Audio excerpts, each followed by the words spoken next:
allo Yacht Club Monaco. Per esattezza siamo alla marina dello Yacht Club che ci sta ospitando e ci fornisce il supporto logistico per la nostra iniziativa Veleggiando tra Monaco e Genova.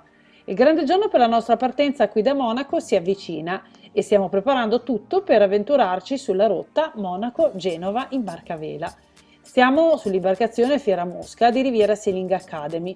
Il comandante Roberto Nada, fondatore e direttore dell'Academy, ci condurrà a Genova con l'aiuto dell'allieva Beatrice Nada, che fa parte del nostro team al femminile in questo progetto di Citizen Science, che si propone di sensibilizzare il pubblico sull'importanza della salvaguardia degli oceani, dei mari, delle risorse e specie marine, con un lavoro parallelo associato alla ricerca scientifica. I tecnici in questo momento stanno installando a bordo il Data Logger, dispositivo prodotto dalla SEA-ED che permetterà di raccogliere i dati battimetrici durante l'iniziativa sia nella zona costiera che in quella pelagica. Queste informazioni saranno utili per la mappatura dei fondali marini, in collaborazione con l'ingegner Kenneth Imshot della SEA-ED che è qui con noi oggi per seguire di persona l'installazione. Questa nostra attività è supportata dall'IHO, International Hydrographic Organization, direttore ammiraglio Luigi Sinapi, per gli aspetti inerenti al progetto di crowdsource battimetri dell'IHO e l'Istituto Idrografico della Marina Militare Italiana, direttore ammiraglio Massimiliano Nannini. Entrambi saranno presenti come ospiti in alcune iniziative che vi invito a seguire nelle prossime settimane. Siamo veramente molto emozionati di far parte di un progetto internazionale di questa portata. The login, yep, that's good. Done. Voilà, CID. Oh dear. Hello, thank you so much. You're welcome. Great. Good.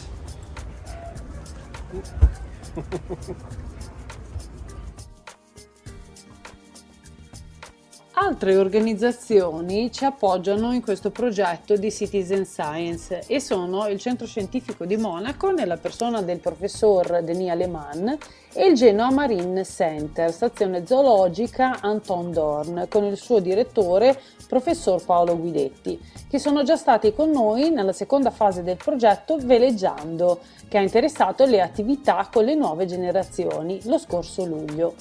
A bordo, tra le attrezzature e dispositivi che rivelano i dati per il progetto, è stata installata anche la Blue Box di Oceanis, che rivela informazioni sulla salute del mare. Nel dettaglio ci spiegherà meglio il comandante e la nostra compagna di viaggio Alessandra Onida, biologa della startup di Torino Oceanis, che durante il viaggio monitorerà la Blue Box. Quindi questa è la Blue Box che campiona l'acqua del mare ogni 10 minuti e ne calcola, ne misura le caratteristiche chimico-fisiche, quindi la torbidità, la salinità, l'acidità, insomma tutti i parametri importanti per capire se il nostro mare è in buona salute oppure no. Comunque non è la prima volta che fai questa operazione, almeno con Oceanis. Con Oceanis l'abbiamo già fatto e quello che è importante invece è che questo è il battesimo del data logger. Quindi speriamo che i nostri partner, anche l'Istituto Idrografico Internazionale, che siano tutti contenti del lavoro che stiamo facendo.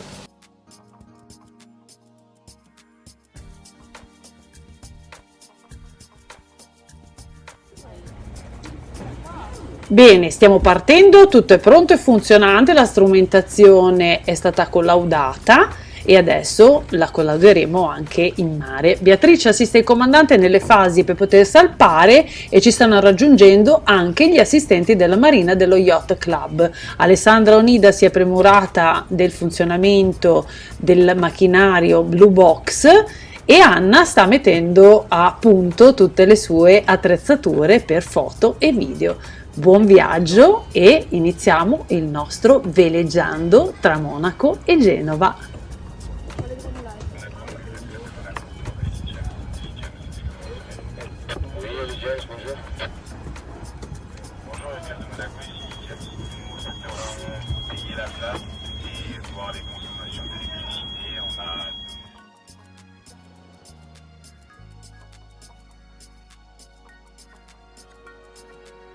Bene Roberto, siamo in partenza, ok? Sì. Com'è il Bene. mare? il mare. È bello e siamo ansiosi di collaudare tutta la strumentazione che abbiamo finalmente installato a bordo. Abbiamo la Blue Box per monitorare i dati chimico-fisici dell'acqua del mare e soprattutto l'ultima arrivata, il Data Logger, che in collaborazione con l'Istituto Idrografico Internazionale ci permetterà di invece monitorare e misurare la profondità del mare in zone costiere, e sono tutte funzionanti, quindi stiamo già raccogliendo dati. Bene, allora raccolta di dati, viaggio e a dopo con le nostre ospiti in navigazione insieme a noi.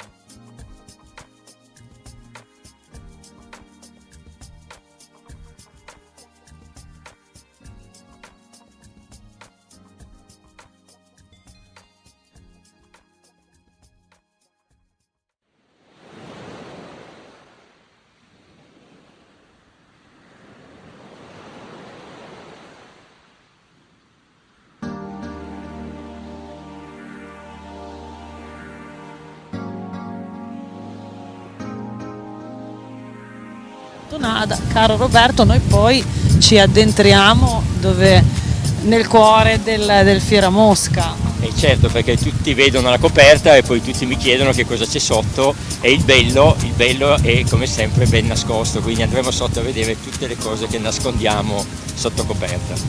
Rimanete con noi per i misteri del Fieramosca, misteri tecnologici. Come dicevamo prima, i segreti del Fieramosca sotto coperta. Allora Roberto, qui abbiamo tutta la tua attrezzatura. Eh sì, perché Fieramosca naviga grazie alle vele, ma anche grazie a tutto quello che abbiamo qui sotto coperta, e in particolare questa è la mia console di navigazione. Io in navigazione passo veramente tantissimo tempo qua, i miei equipaggi si sorprendono sempre un po' perché io trascorro ore e ore guardando questi strumenti. Qui abbiamo il radar, che soprattutto in navigazione sottocosta come adesso è molto importante per identificare magari piccole imbarcazioni, reti da pesca eccetera, e poi abbiamo la radio ovviamente, lo strumento che mi controlla le batterie, il ripetitore dell'autopilota, stiamo navigando sotto autopilota, questo è il mio fedelissimo compagno, il mio co-skipper, il telecomando dell'autopilota, e poi abbiamo i ripetitori degli strumenti del vento eccetera. Ma quello che è importante per noi adesso è il nostro PC. Qui stiamo facendo girare un software che si chiama Adrena. Adrena è un software di navigazione professionale che fa tantissime cose, fa più cose di quelle che io potrei riuscire mai a fare nella mia vita, e in questo momento quello che voglio farvi vedere è la gestione della cartografia. Quindi noi vediamo Fieramosca sta navigando in questo momento, siamo tra Sanremo e Arma di Taggia, stiamo doppiando Capo dell'Arma. Questi puntini verdi sono altre imbarcazioni che hanno il transponder AIS acceso, quindi noi vediamo le loro posizioni e loro ovviamente stanno vedendo noi. E qui ho i dati di navigazione, quindi la nostra velocità, la velocità del vento, insomma tutte le cose che mi possono servirci.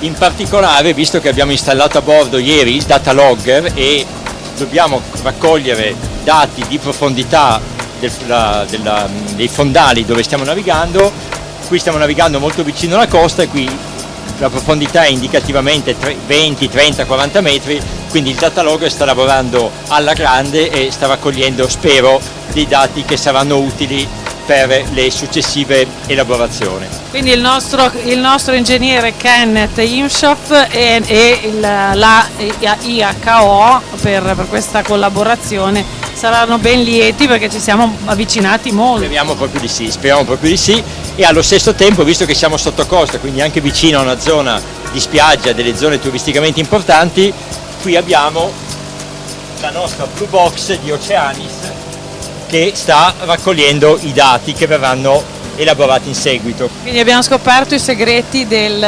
Fieramosca e poi a dopo, perché continuiamo con la nostra Alessandra. Alcuni dei segreti. Alcuni.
Sono Roberto Nada, sono il direttore della scuola di vela d'altura Riviera Sailing Academy e il comandante di Fiera Mosca. Oggi siamo a bordo di questa imbarcazione un po' particolare, un'imbarcazione nata per la vela d'altura, per lunghe navigazioni in mare aperto, che noi normalmente organizziamo con le nostre allievi e i nostri allievi. Vi voglio raccontare un po' sotto coperta quali sono i segreti di questa barca e come mai siamo qui. Questa è il tavolo da carteggio, la nostra console principale, è un po' il cuore pulsante della barca, dove in navigazione in realtà si passa tantissimo tempo, come se fossimo in ufficio, perché da qua si controlla sia quello che sta succedendo fuori sia quello che succederà, quindi tutta la strategia di navigazione viene decisa seduti qui al tavolo da carteggio. Questo è il nostro PC su cui sta girando un software di navigazione professionale che si chiama Adrena, che ci permette di fare tantissime cose, di avere la posizione dell'imbarcazione, di avere le carte nautiche elettroniche. Abbiamo il transponder AIS che ci fa vedere le altre navi e imbarcazioni che sono intorno a noi. Tutti gli strumenti di navigazione vengono riportati qua, quindi il vento, la direzione della barca, la velocità, eccetera. E poi questo software ci permette anche di scaricare dei dati meteo e di elaborare le nostre strategie meteo in completa autonomia, quindi quello è per noi uno strumento indispensabile e molto potente.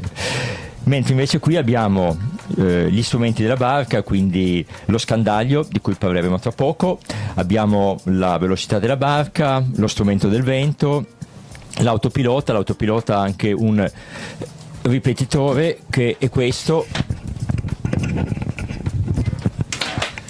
è un telecomando che in navigazione io mi porto sempre intorno al collo, il mio medaglione che mi permette di girare per la barca e di poter tenere sotto controllo quello che succede al timone.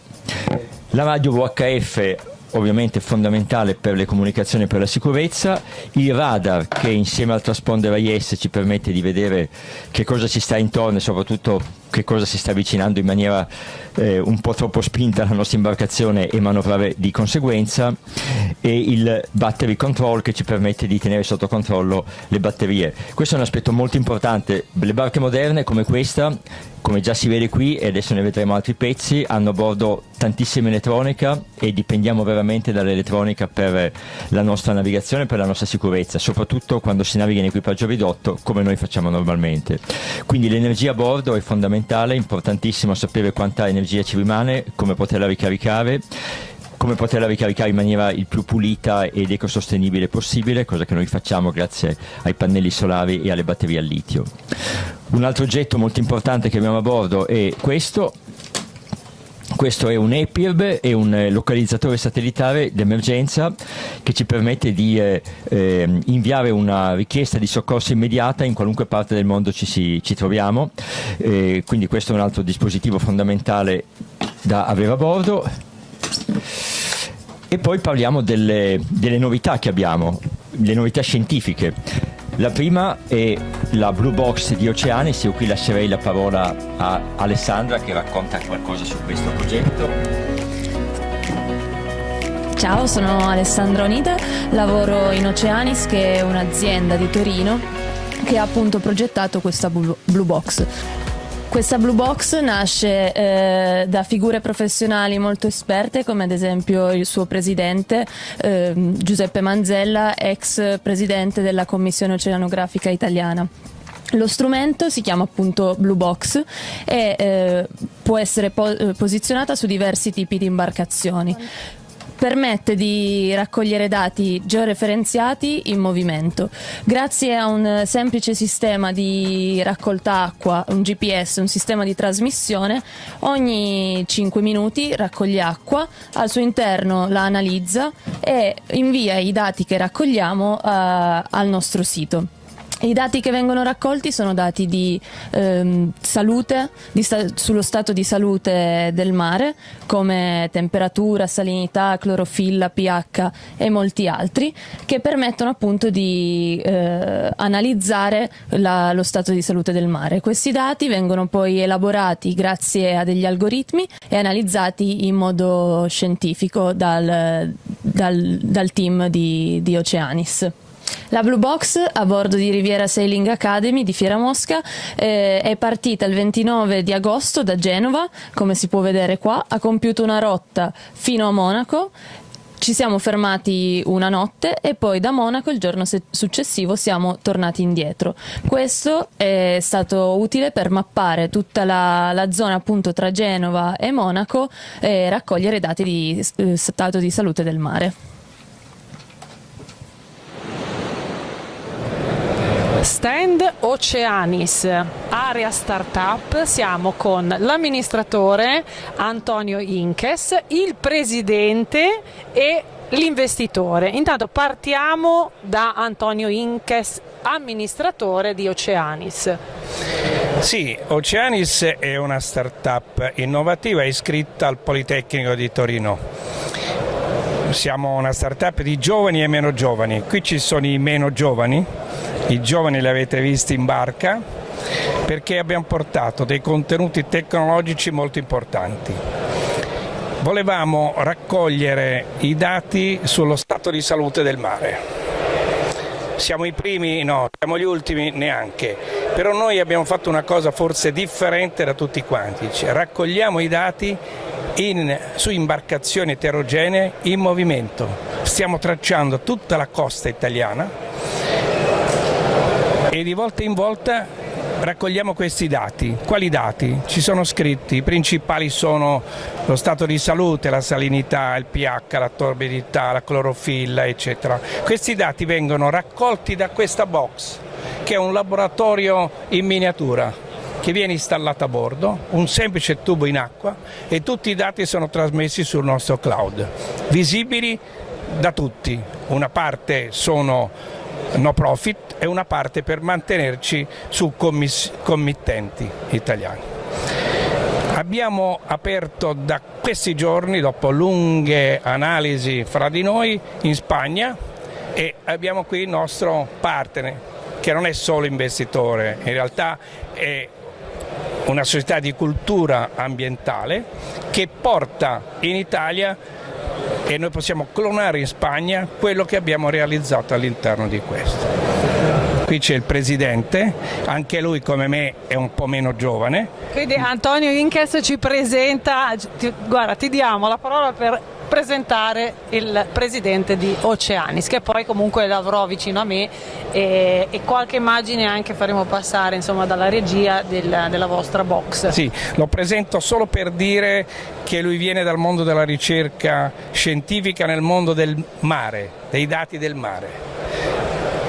Da 40 anni in ambiente Enea, CNR, board da UNESCO, insomma è uno scrittore validatore anche di riviste scientifiche in questo campo. Allora lo prendo vicino a me, allora, il nostro presidente, venga presidente. Allora noi siamo partiti da lontano, quindi da questi 40 anni di esperienza, le faccio dire qualche parola su ovviamente la sua grande esperienza.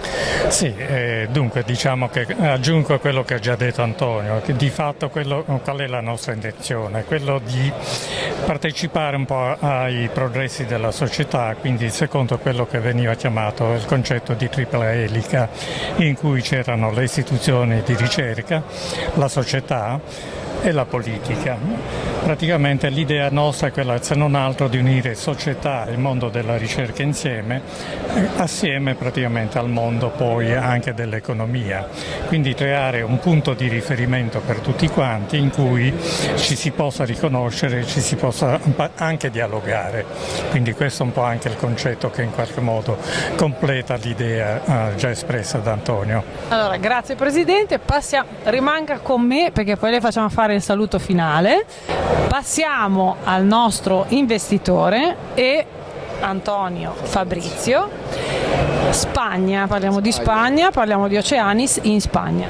Salve a tutti, io sono Antonio Fabrizio, founder di Innovation Booster, che è un venture builder e venture partner spagnolo. Ogni anno selezioniamo delle start-up innovative in tutto il mondo. Quest'anno abbiamo fatto questa partnership con Oceanis. Come abbiamo conosciuto il progetto ci siamo innamorati perché siamo molto sensibili a tutti i progetti che aiutano a raggiungere i risultati dell'agenda, gli obiettivi obiettivi dell'agenda del 2030 dell'ONU, e Oceanis effettivamente ha sviluppato la tecnologia che può aiutare tutto il pianeta. Antonio Inches e Giuseppe Manzella sono fenomenali, hanno realizzato questa azienda e sta funzionando benissimo, e siamo veramente contenti di poter portare in Spagna questo progetto. Ringraziamo e passiamo per i saluti al presidente Giuseppe Manzella. Allora, Giuseppe Manzella, il presidente, fa il suo saluto. Beh sì, io volevo concludere un attimino con quello che è un po' lo slogan di quella che è l'agenda del 2030. Praticamente noi vogliamo passare dal mare che abbiamo al mare che vogliamo, quindi il nostro sforzo è essenzialmente in questa direzione, e con questo praticamente io personalmente ringrazio tutti quanti e i colleghi che stanno lavorando tantissimo e stanno realizzando tutto quello che praticamente forse avevo sognato fin da piccolo. Quindi, grazie per il suo tutti. saluto, grazie.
E parlando di donne, poi giovani donne che partecipano attivamente alle nostre iniziative e le supportano, abbiamo Carola Milazzo. Carola, come ti sei trovata Imparando Veleggiando, prima di tutto, che è stato il nostro evento del 1° di luglio con i bambini, e poi questo Veleggiando, questa esperienza nuova, cosa ne pensi? Allora, già con Imparando Veleggiando mi sono trovata molto bene, perché c'è stato molto entusiasmo da parte di tutti, sia dai grandi che dai piccini, anche perché spesso è molto più bello poter imparare qualcosa di nuovo e di utile anche per l'ambiente e per il pianeta. Così come abbiamo fatto oggi, con questo progetto sono molto contenta di poterci partecipare, con questa nuova iniziativa anche per la pulizia dei mari. È un progetto molto importante, specie in questo periodo storico in cui l'impatto ambientale è da tenere sotto controllo da parte di tutti quanti. E adesso intanto ti ringraziamo ovviamente per il tuo supporto, la tua disponibilità e il tuo essere sempre presente alle nostre iniziative, e ora passiamo la linea al nostro comandante, quindi al Fiera Mosca, che andremo in collegamento con Roberto Nada per scoprire i misteri del Fiera Mosca.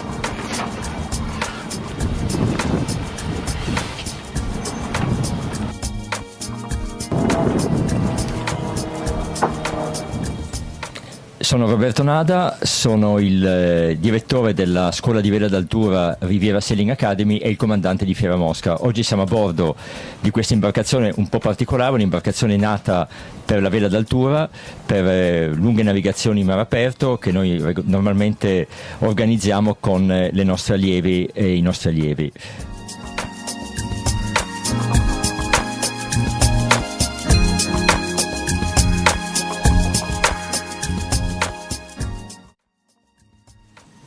La seconda novità che abbiamo a bordo è il data logger.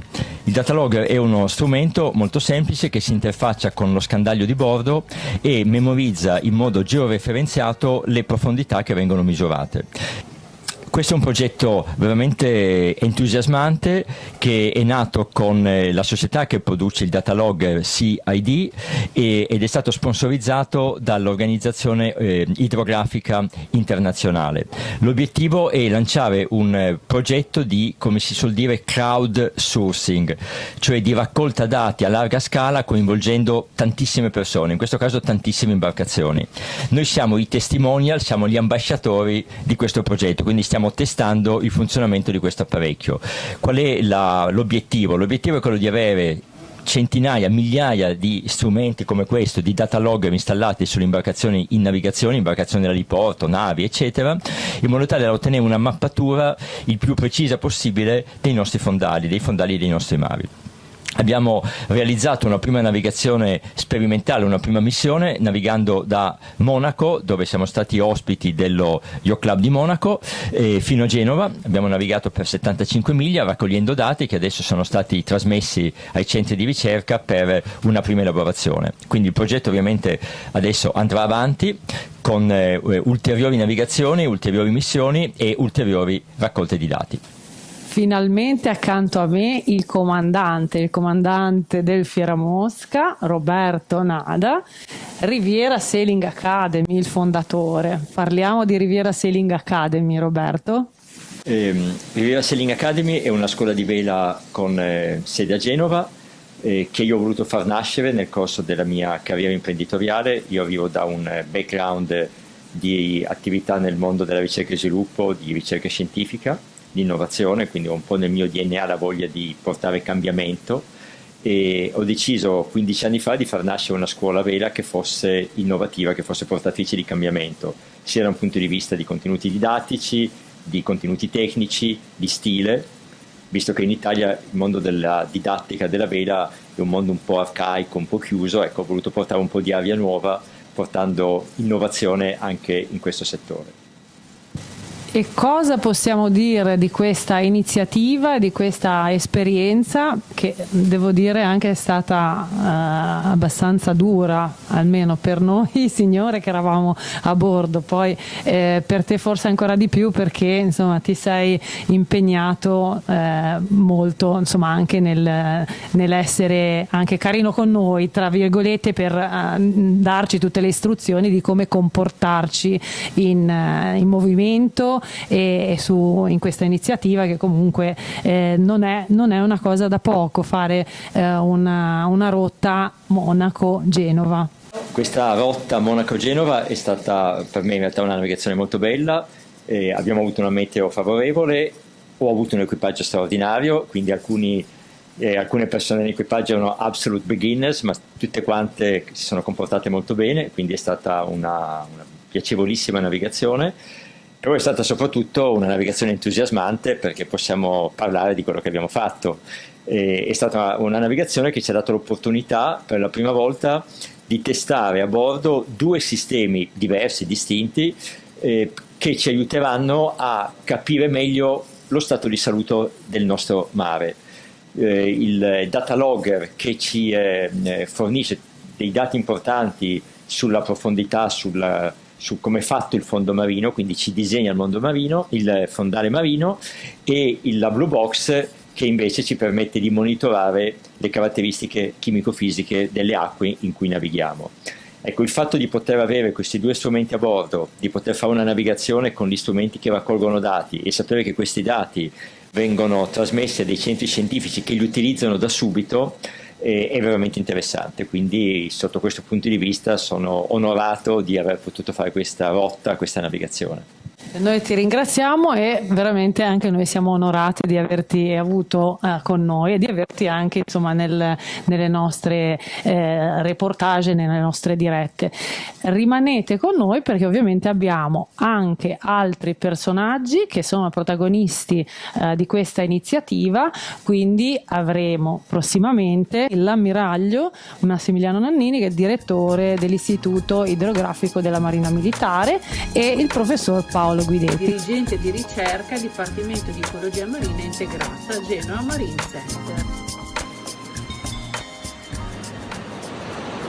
E tra le giovanissime donne che hanno partecipato a questa iniziativa abbiamo Beatrice Nada, che è anche la figlia del fondatore di Riviera Sailing Academy, Roberto Nada, quindi è stata con noi sul Fiera Mosca per questa missione. Allora Beatrice, ormai ti chiamiamo Bea, raccontami cosa è successo, cosa ti ha lasciato questa missione, questa iniziativa? Allora, navigare in barca a vela per me è sempre stata un'esperienza molto emozionante, però poter andare in barca partecipando a un esperimento scientifico è stata davvero un'esperienza che mi ha arricchito e che mi porterò sempre dietro. Grazie Beatrice, e vedremo qualche immagine di come hai supportato questo progetto e questa iniziativa.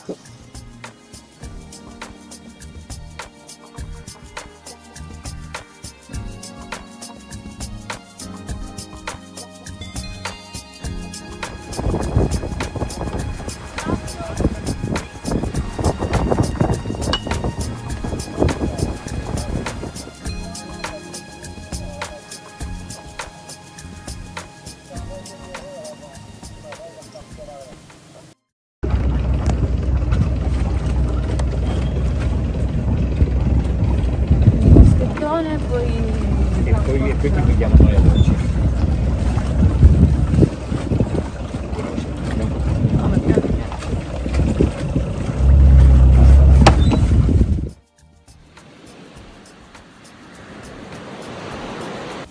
Tra le nostre protagoniste di Veleggiando tra Monaco e Genova, la dottoressa Alessandra Onida. Alessandra, ovviamente ti do del tu perché in questa esperienza siamo state insieme e abbiamo condiviso dei momenti anche particolari di lavoro, duro lavoro, quindi non solo scienza ma anche lavoro proprio di braccia. Allora, cosa ti ha lasciato questa esperienza? Ma questa esperienza è stata molto bella per me perché è stata la prima volta che ho fatto una traversata così lunga in barca a vela e ho scoperto che anche i biologi marini possono soffrire il mal di mare, però nonostante tutto è stata una bellissima esperienza. Quindi per chi veramente non crede che ci sia anche una parte di coraggio di queste donne che si avventurano, ecco, la sfatiamo. Parliamo dei fondatori, di chi ha proprio dato vita a Oceanis. Noi siamo con te, con la Blue Box, questo dispositivo importante di cui poi avevamo modo di approfondire. I fondatori. Allora, Oceanis è un'azienda di Torino che nasce nel 2020 da figlia di un'azienda più grande di Data Group che lavora da 40 anni nel mondo della consulenza informatica. Tra i fondatori abbiamo anche il titolare appunto proprio di Data Group che è Antonio Inkes e come cofondatrice che è anche l'amministratrice delegata di Oceanis, Francesca Inkes.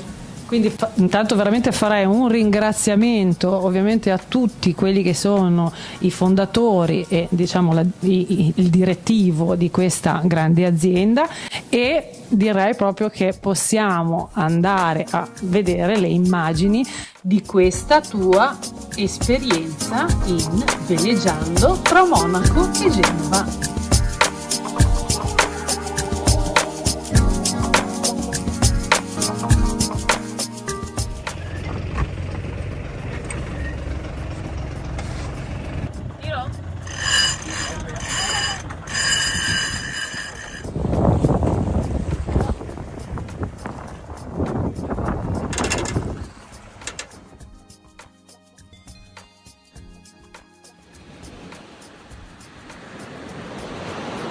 Testimone di questa bella, incredibile avventura a bordo del Fiera Mosca, Anna Maria Laruina. Le foto, i video, alcune immagini che vedete passare sono opera di Anna. Come ti sei trovata in questa avventura? Beh, è stata un'esperienza indimenticabile innanzitutto. Per la prima volta in barca a vela perché non c'ero mai stata. e faticosa, molto faticosa, devo dire, però sono contenta di averla fatta. Quindi il tuo ruolo in questa missione? Il mio ruolo è stato di fare video, foto, perché è da tempo che amo fare queste cose e spero di aver dato un mio piccolo contributo a favore di questo progetto.